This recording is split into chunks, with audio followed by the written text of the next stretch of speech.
meeting. Okay. Yeah. So what comes to mind, for example, when we think of, the cost of access?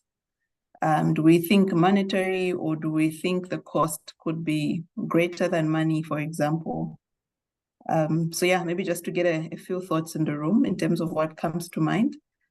Do we even feel that, there's a cost to access? Maybe just to get a few thoughts from the room. Thanks. Yeah. I think there is, in terms of money, money is like the big thing.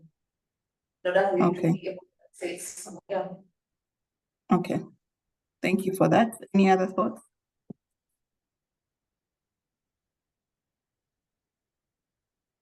Anyone else? Okay. Okay, if none, I'll proceed.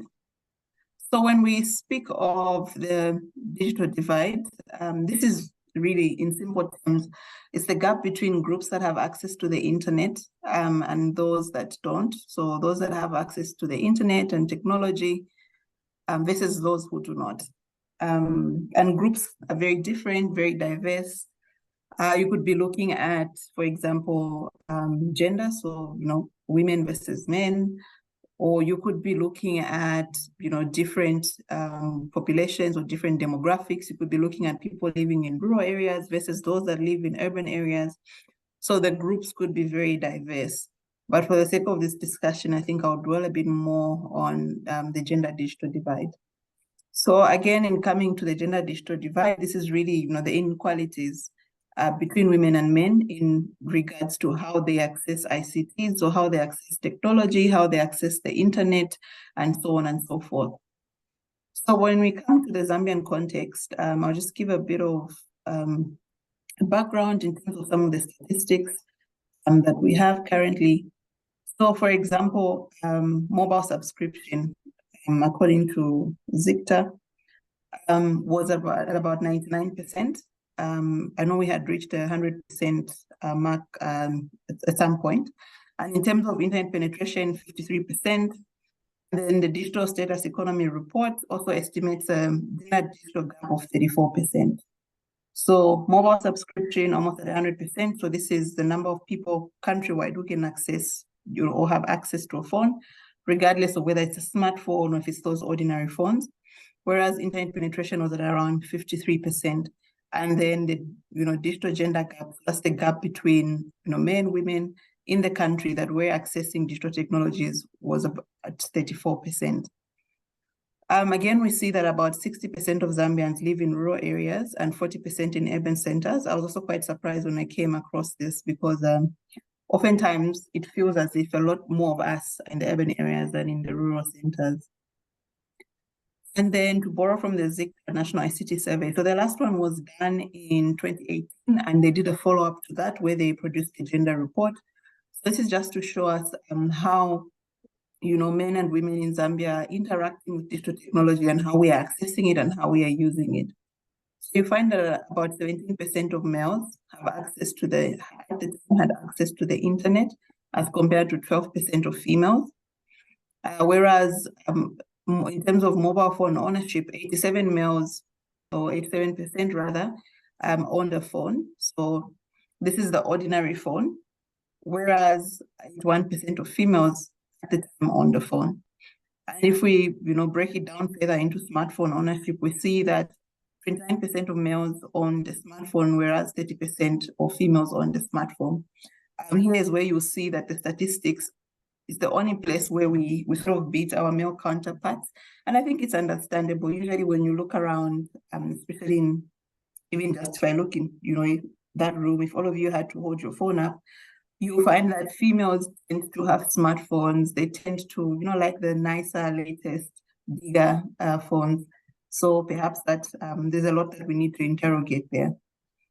And then when it comes to users of digital financial services, so that are mobile monies, so you find that 31% of males at the time had access to mobile money, whereas 29% of females had access to digital financial services. So mobile money, online banking, and so on and so forth.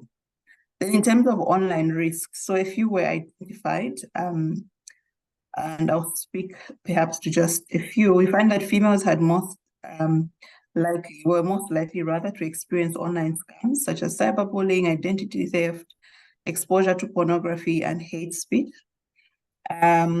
At the same time, the survey revealed that there was an uneven distribution of individuals with identified ICT skills.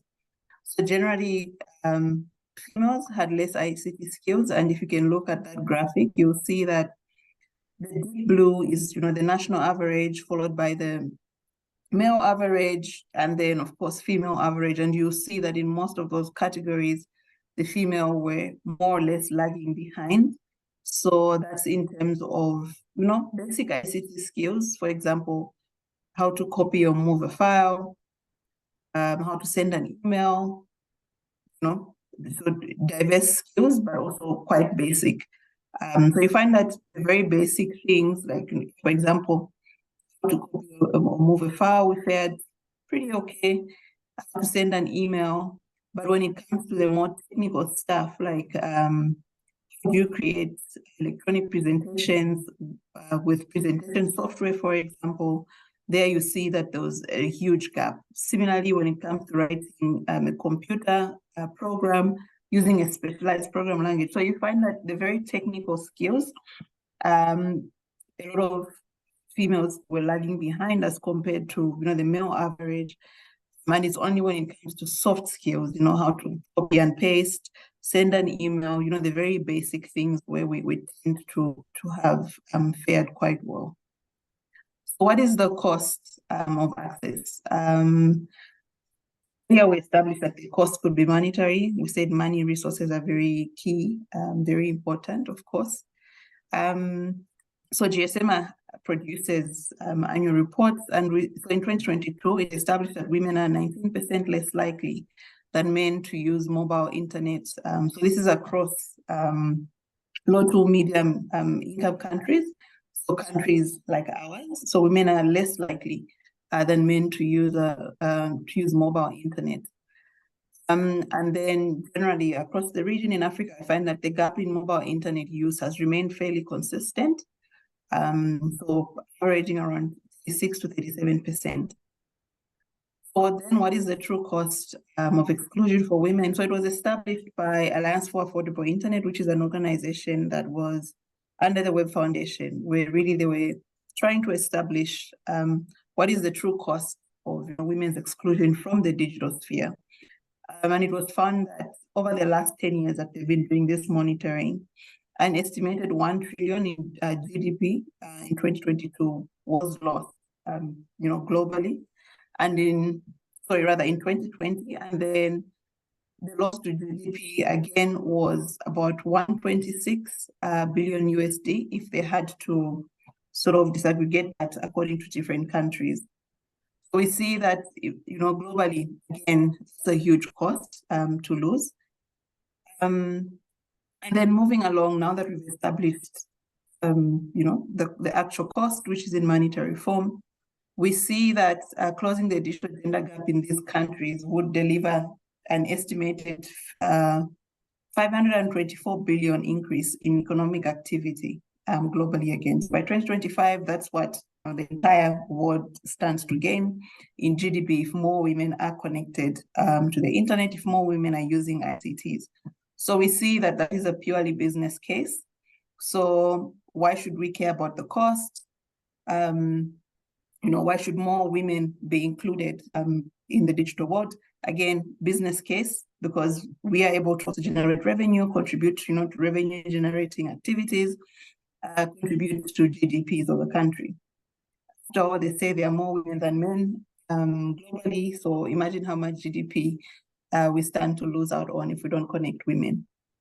But besides the business case, it's also the internet, digital technology is also a place for realization of rights, to access freely the internet, access opportunities, access new information, expand networks, communicate, expand your relationships, and of course, reduce, the time and cost of transactions. We know that women also do run businesses. We also want to transact in a timely manner and in a cost-effective way. We also want to participate in civic matters, participate in shaping our democracy. So it's really a realization of rights or digital rights, your freedom of expression. You want to be able to assemble online with your counterparts. So various other, rights or digital rights that one could enjoy when they have access to the internet or access to ICTs. But more importantly, it's, cities are a huge factor when it comes to women empowerment. And we know that this year's Women's Day theme was innovation and technology for gender equality. So really there are many ways that we could empower women, could be economically, socially, culturally, and many others. So maybe just to look again at a December report where it was really just contrasting globally, how women are interacting with ICTs, how they're using the internet, and mobile phone ownership. So you'll find here on the first graphic, this is just like a global overview of how women are interacting with mobile phones. So in terms of ownership, again, you'll see that in 2017, at around 71% of women on the phone. That has increased to 81%, which is at least we see that's a good thing. Whereas the gender gap in mobile ownership, we see again here has decreased. Again, the number of women who don't own a phone has reduced. So again, here we see a lot of good indicators. And similarly, when it comes to the use of the internet, we see that women's use of internet has increased from 44% to about 61% in the last year. However, you see that the gender gap in mobile internet use also has decreased. So quite a lot of significant milestones there. Of course, bringing it home regionally, again, we see that mobile ownership, the rate has increased. So at least we do see quite a lot of improvements also in terms of, reduction in the gender gap, even in the numbers of women that don't own a phone. Again, very similar statistics when it comes to use of the internet. Again, women who use mobile internet, that percentage has increased. Similarly, gender gap, as well as those who do not use the internet. At least we see quite some encouraging statistics. Of course, quite a lot remains to be done, as we saw earlier when we were looking at the actual cost in terms of how much we stand to lose as countries or as regions if women are not empowered digitally. But of course, there are a lot of factors that contribute to this,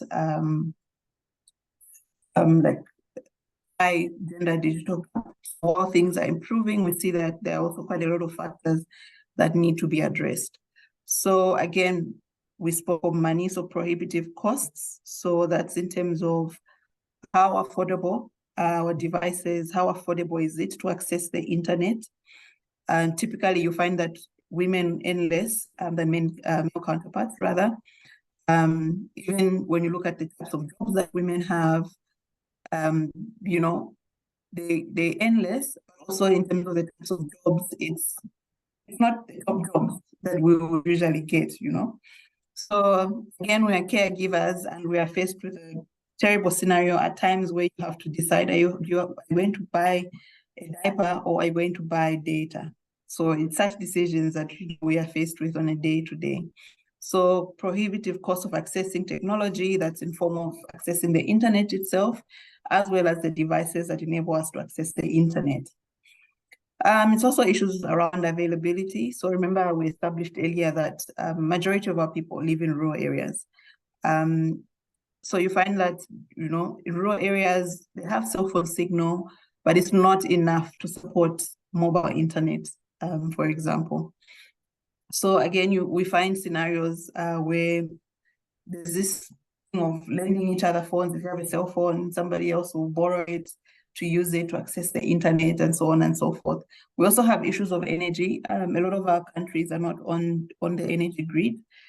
Rather, a lot of our towns and cities are not on the energy grid. Even just in urban centers, we're experiencing a lot of load shedding. which of course contributes to the gender digital divide. And notably, issues of online violence, misinformation, disinformation, malinformation, and we saw this a lot around the elections, where there was a lot of cyberbullying, a lot of trolling online, and most of it was directed towards female politicians, where they'll post something rather than people interacting with the post. Maybe you'll post about water and sanitation issue in your ward, and someone, rather than interacting with the contents of the post, they would rather dress you down, look at you, who are you, are you married, what scandals have you been involved in, what pictures do you have that from the past or from within your profile that we can bring out and embarrass you. So it was really very targeted, of a gendered nature, whereas male counterparts, when they post about something, people interact with the contents of the post, development issues, they'll break down that issue, whereas with women, it always tends to be like a very personal attack. So, at least that is a real life example that we saw playing out a lot, especially in the 2021 election. But we also see that generally women have limited ICT skills, and I mean, even the ZICTA report established this, where we have very basic ICT skills. Of course, there are some that over the time have acquired advanced ICT skills. We've seen a lot of encouragement through the STEM schools, and that we should be taking up STEM courses. But again, women's ICT skills remain relatively low, and there's really need for improvement in that area. So a lot of these barriers, maybe just to sum it up, are around issues of affordability, availability, skills, and of course, security and safety. But of course, in our context, African context, in our Zambian context, there are other issues that come up, like, negative stereotypes and traditions. We don't see most of it, perhaps now that we are slowly becoming progressive as a country, but these issues still exist, where technology is usually seen as something for boys. So in a household, if a father brings home a laptop, usually it's the brother that's given that laptop and not really the sister. Even this plays out when it comes to picking courses when you're going off to school. Oftentimes we are encouraged as women and girls to pick something simpler, something feminine, something easy, over your passions. Perhaps, you have passions for being a software developer. Also, we see that, especially in rural areas, there are negative connotations that are attached to ICTs. You find that even in some of the research projects that we've been involved in, where people will say, okay, a woman with a cell phone is a prostitute, or a woman on, other women on Facebook are prostitutes. Why would you be on Facebook? What are you advertising? So, such really stuck examples that we find. Also, we have limited role models in science, technology, and engineering. I don't know if any of us in here have an example of a good, Zambian female engineer.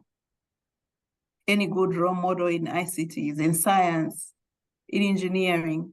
So very few role models. Yes, we have some trailblazers, some good engineers out there, female engineers doing great work, but we don't see them. Today, if we speak of banking, you hear of Mizingamelu, you hear of many other examples. Whereas when it comes to science and tech, there are very few role models. And there are a few, of course, that are coming up and trying to fill that gap. For example, Asikana Network and many other female-led networks coming up. Also, there are limited legal and policy frameworks and provisions that directly address challenges of women's online experiences. We have cyber laws, of course. We've had our digital transformation strategies, national ICT policies, and so on and so forth. But you find that they don't quite address, the unique challenges that women face. We have, for example, just other laws like the Gender Act and so on and so forth, where women's online issues haven't been addressed. Even when you look at the National ICT Policy of 2006, it didn't quite expand on, gender issues. So I'm very hopeful that the new one will do a better job in terms of how do we bridge that gender digital divide. Already in the digital transformation strategy, the last one that I saw was a draft, but at least we did see that these issues were being mentioned and some form of roadmap was being placed there. There's also limited research, knowledge, and outputs on the gender digital divide. Already, I think the publication that I quoted is from 2018, many years ago. This is 2023. We need something recent. Even when we look at our ICT statistics, for example, the ZICTA portal, it's very, but the wider population who's accessing the internet. So it would be nice to know, gender disaggregated data, so that even as we're coming up with solutions, we know how to tailor those solutions. We even know if truly we are improving. Perhaps now it's the men that are lagging behind. So how do we, upskill them? So it would be nice to at least have up-to-date gender disaggregated data at national level. And lastly, limited relevant local content. So again, the internet, what you put there is what forms the internet, and what's on the internet content-wise is what attracts people to go online. If you find something interesting online, of course you go back. If you don't, you shun away from it. So similarly, very limited content that women can interact with, issues of like reproductive health. But increasingly, we see that women are now being empowered as content creators. We see quite a lot of content that you can interact with, things that appeal to women, things that you like. We see quite a lot of female content creators that are beginning to fill that gap. So in that area, while the content is limited, we definitely do see that there's a huge improvement. A lot more women are creating content that is relevant to them and their experiences, and so on and so forth. So with that, I'll pause. I don't know if we have any questions, any comments, any additions. Thanks. And perhaps even as we think of questions, comments, and so on and so forth, maybe we can just reflect in terms of, gender and cost of access. What really do we stand to lose if, we don't connect, our women and girls to ICTs, if we're not using them meaningfully, if we're not accessing them, what do we stand to lose as a country? Again, besides just the GDP aspect, besides just the money aspect. Thanks.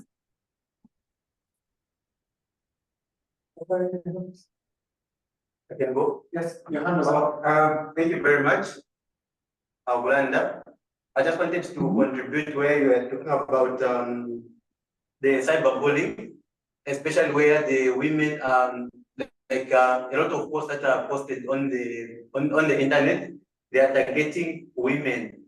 So I just had an appeal that because after conducting a lot of research, it was discovered that actually such posts are made to those women who post some pictures that are really not in conformity with the society standards.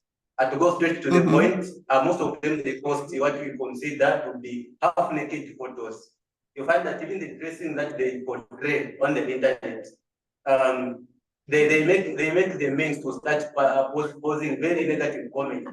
Yesterday we had what they call Usaka July.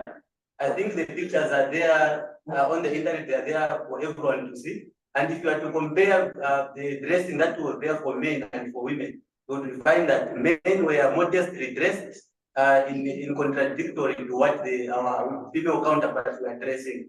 So that attracts a lot of negative comments, particularly from men. So basically, it is just an encouragement, or rather an appeal, as you are having those kind of what we call women conference sessions. You will also be telling them to be dressing up properly and to be posting modest pictures on Facebook if they want to be protected against such kind of vices. That was the next one. Then the second one. Thank you. Okay. What do you have to say? Okay, I think we could come up on that one. I think for Refrain. okay, so I think depending on where and how we're raised, some things are right in certain households, some things are not in other households. So dressing or dress code is a hard thing to control. Over. You would be okay with the white person in America posting a shirtless picture, whether they're female or not, you'd be okay with it. Yeah. But if a fellow Zambian or a fellow black person does it, then it's wrong. So overall, just goes back to stereotyping. And to go to the Lusaka July, well, I think we all saw some men dressed in dresses. So I don't know if Yeah, that's amazing. if we're going to comment about that. I did see a man in a dress, literally dressed in a dress, but nobody's talking about. No, I feel like dress code shouldn't be a topic we should be having at this point in time. With where our society has reached, this is a very strong topic, very controversial as well. So it shouldn't be a topic that should, in fact, your perception right now is you saying you urge the ladies not to dress a certain type of way, which I think is very wrong. That's my opinion. Because where we've reached as a country, as a people, that shouldn't be a way we should be thinking. I feel we should. It was my opinion.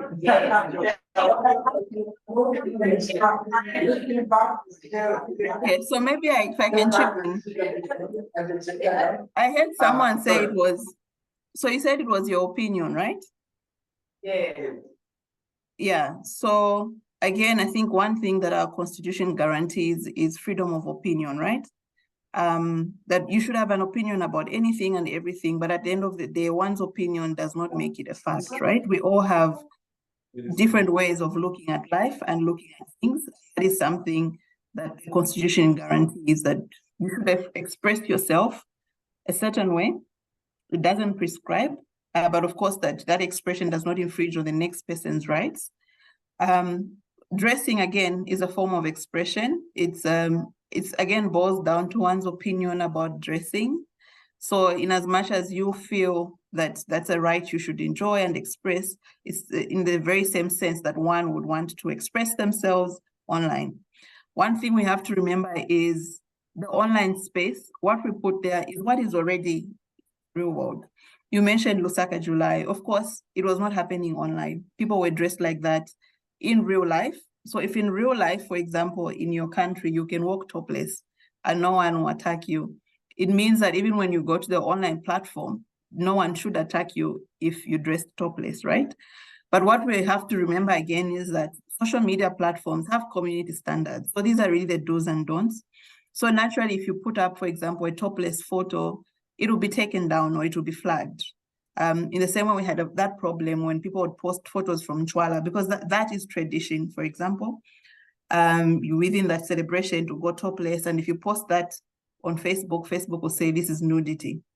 So again, we see that someone mentioned that this day and age is a very complex topic, which is true, because in one end of the world, they're saying, hey, it's tradition, we can walk topless during the ceremony. And Mark Zuckerberg and team are saying, no, this is nudity. So whose truth are we going to listen to in that context? So again, bringing it back to, we should caution women. I don't know of any woman who has posted herself topless, first of all. So really, again, and the examples that I particularly gave were around, different types of posts, especially of influential women in society. Just go down to their threads, look at some of the comments, where even just an innocent photo, and I think we have to agree that this has been a real problem in our society. So let's forget the nudes, the topless photos. Let's focus on the productive stuff. A woman just posts, even a girl, just nice photo. You're standing somewhere, and people will just start commenting on your photo. Hey, you look like this, like that. You look like a horse. You look like a giraffe. Unwarranted comments. Similarly, if you just air your views on a specific issue, we find that women are usually bullied, so people will not interact with the contents of your post. Perhaps you're posting about your favorite soccer team rather than commenting on, the issues of the team and the scores and the game. They would rather come and make it a personal attack. So really, I think these are some of the factors that we have to consider and some of the things that we have to be very mindful of. So that was really just my 2 cents. Thanks. So, Johanna? Any reactions, comments?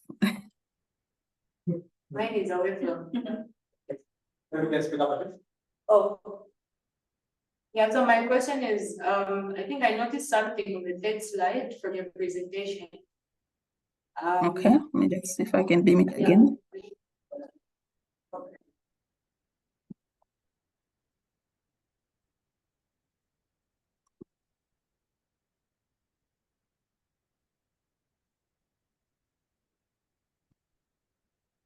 Okay, can you see it? Still loading.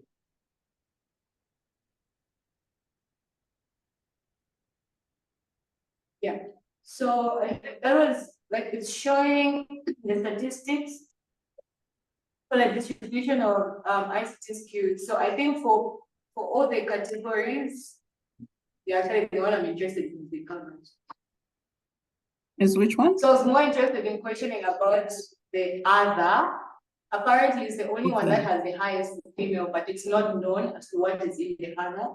So I wanted to know if there's specific information as to what is there, because I've been triggered seeing it's the only area that has a high representation of female. Yeah, so I wanted to know maybe from the source of this information as to what exactly are we winning at. That's true. Yeah, it's just written that it's gonna be nice to see where exactly some of our strong. Okay. So if my memory serves me right, that was a bunch of very basic things. Like in the way we interact with like digital tools in a very basic manner. I would have to interrogate it further and I can get back to you, just so I'm sure of what I'm saying. But it was simple things like transmitting messages and so on and so forth. Okay, no, that's fine. Yeah. Did it think sounds smart? Yes, it is. That was great. No, it is. Sounds smart. Sorry? All right. Any other questions, comments, or contributions? Okay, maybe I can put a closing question. Hearing people in here become quieter. If we're to work around reducing the digital divide with also having in mind, let's say, the need for a gender balanced approach, what would be the maybe like the top 3 things that we can focus on, be it as a chapter or as Zambian citizens in a sense? Okay. Okay, so firstly, just to say that the digital divide affects everyone. So whether you're male or you're female, you are affected, and especially if you come from a country like ours, a continent like ours, we have to agree that we are not accessing the internet as well as our counterparts in the West. Everyone is affected. If we were the question again was that 3 things we could focus on to close the gender digital divide. So again, it's very difficult, but we would need to look into lowering the cost of accessing ICTs.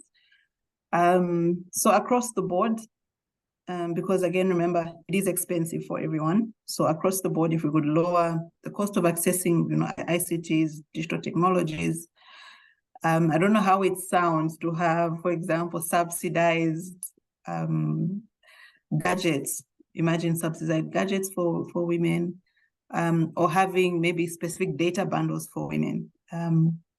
But really, it's just around lowering the cost, zero rating some services. So if I want to look at reproductive health information, for example, maybe I shouldn't have to pay for that. If maybe I want to use, a period calculator app, maybe I shouldn't have to pay for that. So it's initiatives like that. But I'd say also addressing online violence, that's something that has been very big, especially in our context. Just a lot of females that you speak to will tell you how they sort of tend to find online platforms. I'm one of those who is not on Twitter for those reasons.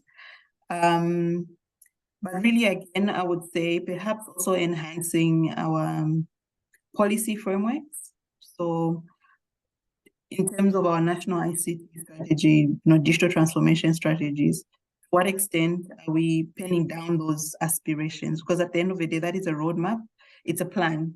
So in order to get the whole country, to rally behind that plan, we need to put it down in our strategies, in terms of how we are paying particular attention to issues of closing the gender digital divide, and then different stakeholders will come on board. So you find for example, MNOs will come on board to reduce or perhaps make internet services more affordable.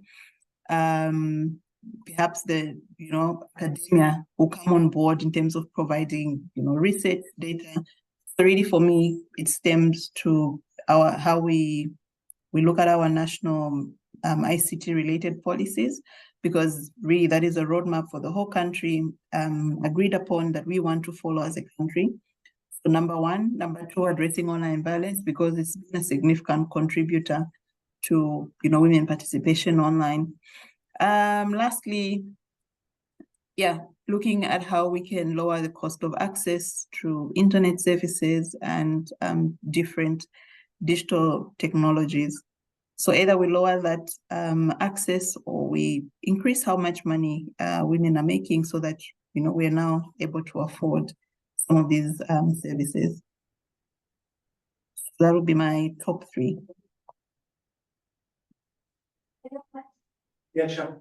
And just to add on, I feel like on top of the three that you have mentioned to be the most needed for us to reach down that gender gap, I feel like also information needs to be put out there. Because just after I finished my secondary school education, I got a lot of opportunities online, and a lot of people do not know how to get information online on the opportunities that they can get. Because they simply think being online, you just have to be there to listen to gossip or do whatever, just talk to people. But the more you research on things that interest you, the more opportunities will come flowing down the channel.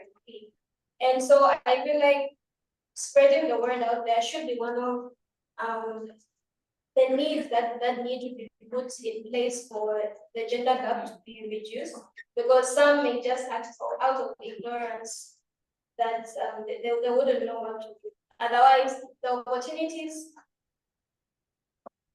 are there. They are very much there online. It's just that information is not sent out there. Information is not reaching the people. Thank you. Yeah, I agree.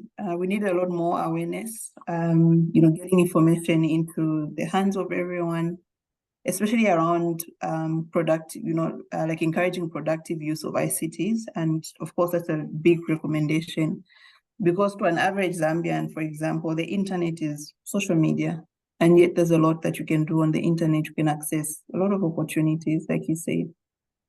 So really we need more information dissemination around these issues from platforms just as this one, for example, that ISOC has provided, other CSOs on the government side of things, and so on and so forth. Even just, individuals sharing amongst ourselves.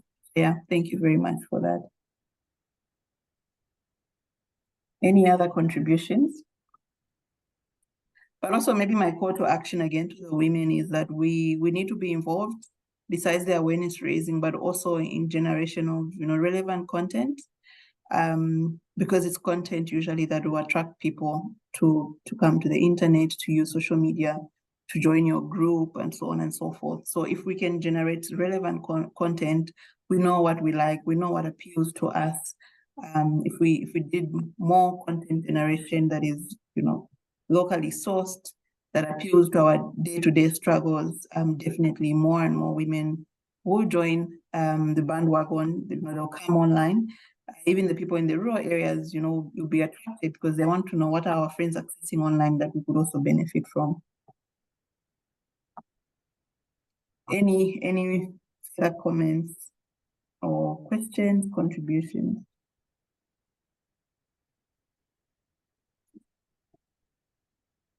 Yes. Okay. Or John? Okay, so I identify.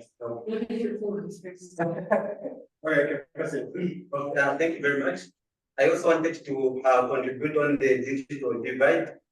where you said that a lot of homes are being raised that things to do with the internet and the technology, they should only be for men. I wanted to mention something that we had a survey in Kafue, where we had to visit some schools because there was a challenge that they introduced the course of ICT, but it was discovered that only men were enrolled in such a course. So we had to take that survey to find out why that was the case. So the responses that we got from ladies, actually most of them were saying that no, ICT is not just like it's not necessary from their home, but it is a lack of interest from themselves because they are just saying no, ICT is very difficult, so I cannot manage it.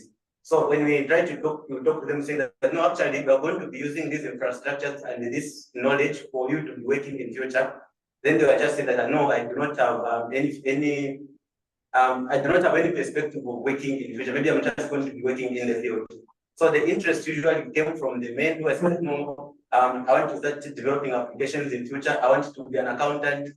So usually the lack of interest from ladies in the rural areas, it is not necessarily from their home, but it's just an innate within them that they do not have that interest in learning about ICT and internet. That's what I had to contribute. Yeah, thank you very much for that contribution. Yeah, please go ahead. Go ahead. I think I have somewhat similar opinion to what he has said. Even back home, like as you are going to Russia, you pass through towns like Ibenga, Conway, and things like that. So a similar survey was carried out there, and quite a lot of them, it's like the interest, they do not have the interest. But I feel, you know, we grow up with, in our mindset, we grow through looking and we grow up with society, isn't it? So it's not that they don't have it in them, but they have seen, they're still living in that bubble, so to speak. They're living in a bubble. So it's kind of like they have this continuous system where when you learn, you need to go to the field, you need to do what and what. So how can they develop an interest of that which they have not seen? So in short, we need to show them what is there for them to actually develop that interest then. Yeah, thank you very much for all the contributions. And yes, I do agree that overall you'll find that interest levels are quite low. And it speaks to what she just said. First of all, very little information is available of, you know, of what is possible for you as a female within the tech sector, for example, that can help, you know, build that interest. But also, I think I mentioned the factor of role models. We don't see it. We just hear it. We read about it. We speak about it. You know, we just find it in discussions that, you know, women can be involved in the ICT sector. They can do great things. But when it comes to the practical side of things, we don't see it. Lack of role models. And I feel like that's an area where our friends that are in this industry to some extent are failing us. We need to see more of women who've been able to do it. If you show a grade 1 girl today of some high-flying engineer, she knows it's possible someday. So already from that age, her mind knows it's possible. Whereas if you grow up not having that information, it's very difficult. So again, it boils down to mindset and many other factors that can help us to recondition people's mindsets. So thank you for that contribution. Any others?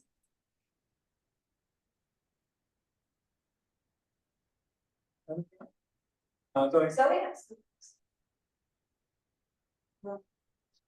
so I just wanted to find out, like, your experience in space, what advice would you give?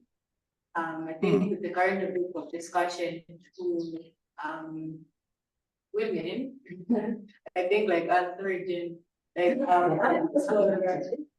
like looking to now pursue interest in internet governance, what advice would you give? Like what routes do we take to ensure that we're not only learning, but also being role models, like you mentioned? Like being role models to be able to inspire or encourage other people to take up. They may not really join the internet space, but just take up the interest to to start adopting the internet in ICT. Okay. I'll tell you a short story. So when I went to university, so before applying, I wanted to pursue a computer science course. My parents said, you know, you can study anything you want. But remember, we spoke of mindset. My mindset was, will I make it? You know, even if I do, how long will it take me to pursue this course? And also looking at the financial standing of my parents, for me, I was already defeated in my mind. And I said, I'll do something that I'm good at, that I know within 4 years I'll graduate. I won't waste my parents' money with an extra year. So I went and did communications. But you know how life is. I tried for so long to work in communications, but it just never worked out because my true love had always been, you know, around ICTs, computer science. So even when I did communications, I ended up, even how I would pick some of my modules, most of them were very ICT based, you know, coding, this and that, we're building websites, and so on and so forth, because that was where my interest was.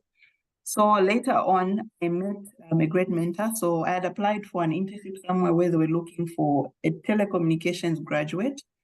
But when I looked at the TOR, for me, I was like, this looks like something I can do. So I just went for it. And then there I met a supervisor who was a great mentor, and she mentored me into this work. And it's now that when I look back, I realize I ended up where I really wanted to be in the first place. So working around ICT. So it may not be in the technical sense, but at least the policy side of things. So mentorship is very important. Having people like yourself, Levy, people that are already working in this space, being able to pass on whatever little we know to others. Even yourselves, being able to, even as you leave this platform, as you are going home, share the opportunities, share all the information that you do learn, but also get involved. I believe at some point within this course, I think it's tomorrow, right, Levy, where we share opportunities. It's on day 3. I'm not sure, is it day 3 or day 2? But anyway, one key thing that I know about these meetups is that there's always section on, you know, getting involved. How do you get involved? How do you know the different platforms? So there are different platforms. Those that are very technical, there are platforms for you. Those that write well around issues of ICT, just like writing, there are platforms for you. Those that speak well, you want to speak at forums, you know, there's a platform for everyone. And I believe that will be shared during the course of this. So again, it's really about, don't come to this training, to this meetup, listen and go. But rather, how do you get involved? We need a lot more voices speaking on these issues. Even next year, when we reconvene another school like this one, we should have at least 2 of you facilitating on some of these topics.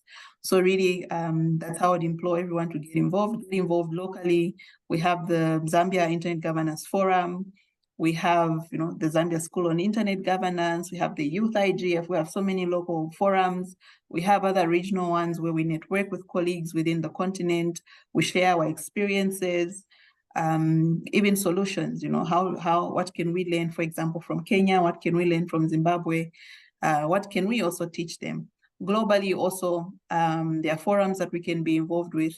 But I think one key thing to remember is that the model of internet governance is not isolated.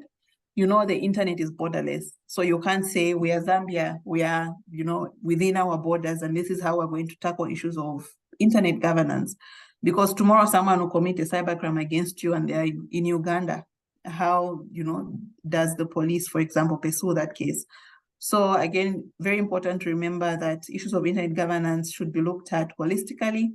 And that's why we need to take each of these forums seriously. So national level, how they feed into the regional, and how they feed into the, the global level. So again, find a good mentor, participate in all these forums, and yeah, bring yourselves, offer yourselves, you know, stay in touch. So there are many ways, and I believe that is going to be covered sometime within this training. Thanks. Any last comments, contributions before we end the session?